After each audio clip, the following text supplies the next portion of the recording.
Hello friends, welcome back to my channel. तो जैसा कि आपको पता है, हमारा 50 डेज़ चैलेंज कंप्लीट हो चुका है और इस 50 डेज़ चैलेंज का फाइनल प्रॉफिट या लॉस क्या रहा और इस चैलेंज से मैंने क्या सीखा और क्या क्या गलतियां की, वो सब हम डिटेल्स में इस वीडियो में जानेंगे। और जो गलतियां मैंने की है वही अक्सर बाकी रिटेल ट्रेडर्स भी करते हैं। तो प्लीज़ इस वीडियो को पूरा देखना ताकि जो लर्निंग मुझे इस चैलेंज से मिली है उससे आप भी कुछ सीख सकें और आप भी वो गलतियां करने से बच सकें। तो आइए वीडियो को आगे शुरू करते हैं। तो हम यहाँ पर अपने जीरोधा अकाउंट में लॉगिन हो चुके हैं। तो यहाँ से हम कंसोल में चलते हैं।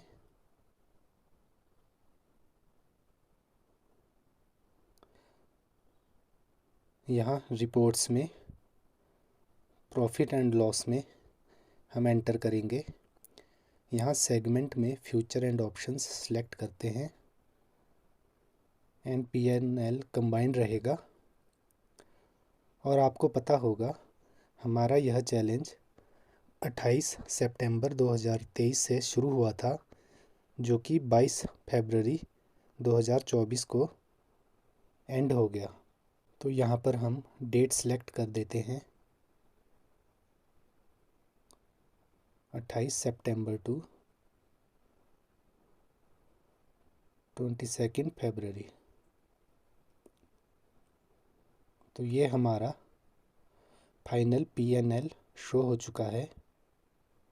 अगर आप डेज़ काउंट करोगे तो यह 50 की जगह 51 डेज़ हो गया है, क्योंकि 8 नवंबर वाली ट्रेड का वीडियो मैं नहीं डाल पाया था, जिसमें हमें लगभग ₹2.5 का प्रॉफिट हुआ था, जो कि नेग्लिजिबल ही था। तो यह 50 की जगह 51 डेज़ आपको शो होगा। तो आप देख सकते हो यहाँ पर जो हमारा नेट लॉस है वो 4600 के अराउंड है, जिसमें से जो हमारा ट्रेडिंग का लॉस है वह 1000 रुपये के आसपास है। और जबकि मेजर पोर्शन हमारा चार्जेस और टैक्स में कट हुआ है, जो कि लगभग 3600 रुपये के आसपास है। तो हमारा नेट लॉस 4600 रुपये रहा। तो आप देख सकते हो कि हमारा यह 50 डेज़ चैलेंज लॉस में ही रहा। हमने इनिशियली 10,000 रुपीज़ ऐड किए थे, जो कि अब 6500 के आसपास ही रहे। बीच में हमने इसमें 1000 रुपये और ऐड किए थे। तो आप मान सकते हो कि इसमें हमने टोटल 11,000 रुपये ऐड किए थे। तो यहाँ आप देख सकते हो हमारे number of losses day profit day से ज़्यादा है और हमने मेजर 5 दिनों में ज़्यादा लॉस किया है। यह जो आप ज़्यादा रेड डेज़ देख रहे हो यह हमारे मेजर लॉसेस वाले डेज़ हैं और इनमें हमने लगभग 1800 से ऊपर का ही लॉस किया है। अब जैसा कि आपको पता था कि मेरा पर डे का लॉस 500 था, जो कि मैं कुछ ट्रेड्स में कंट्रोल नहीं रख पाया। तो मैंने कैलकुलेट किया था कि अगर मैं अपने डेली SL को मेंटेन रखता तो मेरा यह चैलेंज लगभग 6-7 हज़ार रुपये के प्रॉफिट में रहता, वो भी चार्जेस एंड टैक्सेस कट करने के बाद। तो मेरी एक गलती तो यही रही कि मैंने कुछ दिन बहुत बड़े बड़े लॉस बुक किए और हमारा सबसे बड़ा प्रॉफिट डे 29 जनवरी का रहा, जिसमें हमने लगभग 5100 के अराउंड प्रॉफिट बुक किया था। तो आप नीचे और डिटेल्स में सारी ट्रेड्स चेक कर सकते हो, और मैं अपने इस 50 डेज चैलेंज का वेरीफाइड लिंक भी ऐड कर दूंगा, तो आप उसमें भी सारी ट्रेड्स चेक कर सकते हो। तो यहाँ आप देख सकते हो बहुत से ऐसी ट्रेड्स है जिसमें हमारा लॉस ज़्यादा बड़ा रहा। आप यहाँ ऑब्ज़र्व कर रहे होंगे कि जनवरी के मंथ में कोई भी ट्रेड नहीं है। तो इस मंथ के दौरान मैं थोड़ा बिज़ी था और थोड़ा बीमार भी था, तो इसलिए मैं इस मंथ में कोई ट्रेड नहीं कर पाया। तो यह रहा हमारा 50 डेज़ चैलेंज का रिज़ल्ट।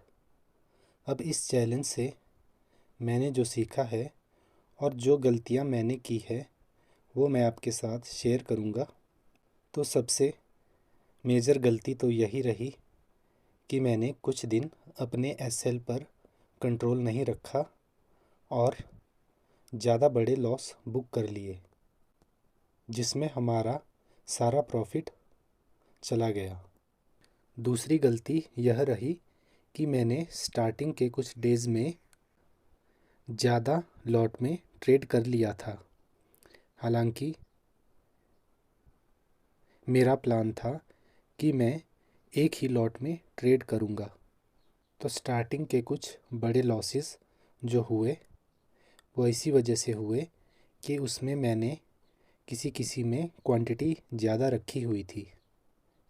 हालांकि बाद में मैंने क्वांटिटी के ऊपर कंट्रोल कर लिया था और मैं एक ही लॉट में ट्रेड करता था। कभी कभी ही मैंने री एंट्री ट्रेड ली होगी, अदरवाइज़ मैं दिन की एक ही ट्रेड लेता था। तीसरी गलती यह थी कि मैं कोशिश करता था कि हर दिन मुझे ट्रेड मिल जाए, और अगर ट्रेड नहीं मिलती थी तो different different setups find out करता था कि शायद इस सेटअप से ट्रेड बन रही हो, और उसमें हमें लॉस बुक करना पड़ता था। बट बाद में वो भी थोड़ा कंट्रोल हो गया था। अब मेरा जो प्लस पॉइंट था वह यह रहा कि मैंने कभी भी ओवर ट्रेडिंग नहीं की। शायद ही कोई दिन होगा जिसमें मैंने 3 ट्रेड्स लिए हो, अदरवाइज़ मैक्सिमम मैंने दिन के 2 ही ट्रेड लिए होंगे, और इस टोटल 50 डेज़ में मेरे मैक्सिमम दिन का एक ही ट्रेड होगा। तो ओवर ट्रेडिंग से खुद को बचाकर मैंने जो कि अननेसेसरी लॉस हो सकता था उससे भी खुद को बचा लिया। मैंने बहुत सारी ऐसी ट्रेड्स भी मिस कर दी जिनमें बहुत बड़े बड़े प्रॉफिट हो सकते थे, और उन ट्रेड्स में मैं एंटर करते करते रह जाता था। और रीज़न यही था कि कई बार उन ट्रेड्स को लेने में थोड़ा डर रहता था कि कहीं लॉस ना हो जाए। बट अगर रिस्क लेंगे तो ही हम प्रॉफिट भी कर पाएंगे। एक गलती यह भी रही कि मैंने स्टार्ट तो किया था कि मैं 5 EMA सेटअप को फॉलो करूँगा 5 मिनट कैंडल्स पर, और सेलिंग साइड ही एंट्री बनाऊँगा, बट मैं उसको भी मेंटेन नहीं रख पाया। तो जिन दिनों उस सेटअप से मुझे बड़े प्रॉफिट हो सकते थे वो भी मैंने मिस कर दिए। और अगर रिस्क रिवार्ड की बात करें तो वो लगभग कुछ ट्रेड्स में 1:3 रहता था या 1:2। कुछ ट्रेड्स जो आपको दिख रही होगी जिसमें प्रॉफिट छोटे हैं, उसका रीज़न यही होगा कि वहाँ पर रेजिस्टेंस जोन नज़दीक रहा होगा, या फिर ट्रेलिंग में मैंने प्रॉफिट बुक कर लिया होगा। और मेरे कुछ लॉसेस जो ज़्यादा बड़े हैं, उसका रीज़न यह भी रहा कि मैं जब ट्रेड में एंटर करता था तो मैं उस ट्रेड को होल्ड करता था जब तक कि नेक्स्ट रेजिस्टेंस या सपोर्ट जोन ब्रेक ना हो। और आपको पता ही है कि ऑप्शन बाइंग में अगर मार्केट थोड़े टाइम साइडवेज हो गया तो हमें लॉस दिखना शुरू हो जाता है, और उसके बाद अगर मार्केट हमारे अगेंस्ट जाए तो वो लॉसेस ज़्यादा बड़े दिखने लग जाते हैं। तो यह मेरी कुछ गलतियाँ थी जिन्हें इन फ्यूचर मैं ट्राई करूँगा कि दोबारा रिपीट ना हो और कम से कम हो, सो दैट इन फ्यूचर मैं एक प्रॉफिटेबल ट्रेडर बन सकूं। तो मेरे इस चैलेंज से मुझे यही सीख मिली कि एक तो हर दिन ट्रेड में एंट्री करने की ना सोचो, हर दिन ट्रेड में कूदने की कोशिश ना करो। सेकंड, अपना डेली का एसएल मेंटेन रखो, और जब भी एसएल हिट हो तो ट्रेड से बाहर निकल जाओ। ओवर ट्रेडिंग का तो आपको पता ही है, इससे जितना बच सके उतना अच्छा होता है। एंड फोर्थ, जितना हो सके एक ही सेटअप को फॉलो करना चाहिए। एंड लास्ट लर्निंग यह रही कि हमें मेजर सपोर्ट और रेजिस्टेंस जोन मार्क कर लेने चाहिए, जहां से मार्केट के गिरने या चढ़ने के ज़्यादा चांसेस होते हैं। और जब भी मार्केट उस लेवल पर पहुंचे तभी ट्रेड में एंटर करने की ट्राई करें। और जब भी मार्केट उस रेजिस्टेंस या सपोर्ट जोन पर सेकंड टाइम आती है तो मैक्सिमम चांसेस होते हैं कि वहाँ से ट्रेड हमारे फेवर में जाए। तो इसलिए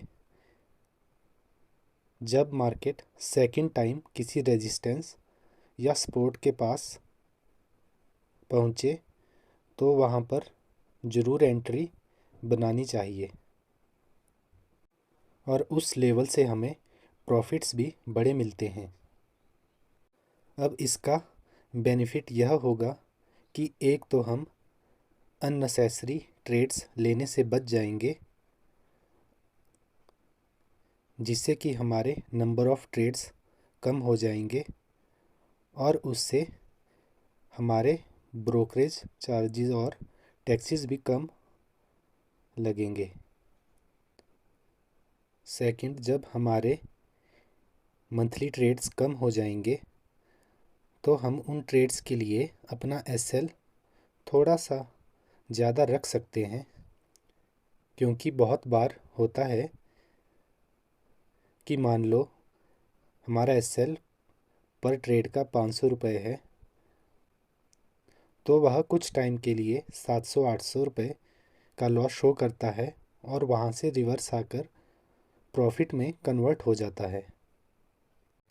तो अगर हमारे नंबर ऑफ ट्रेड्स ही कम होंगे तो हम अपना एसएल थोड़ा बड़ा रख सकते हैं, और एसएल के अकॉर्डिंग ही अपना प्रॉफिट भी बड़ा रख सकते हैं। तो अगर आप देखो यहाँ अक्टूबर मंथ में हमारे टोटल 15 ट्रेड्स बने थे, जिसमें से हमारे 6 ट्रेड्स ही प्रॉफिटेबल रहे, बाकी के 9 ट्रेड्स लॉस में रहे।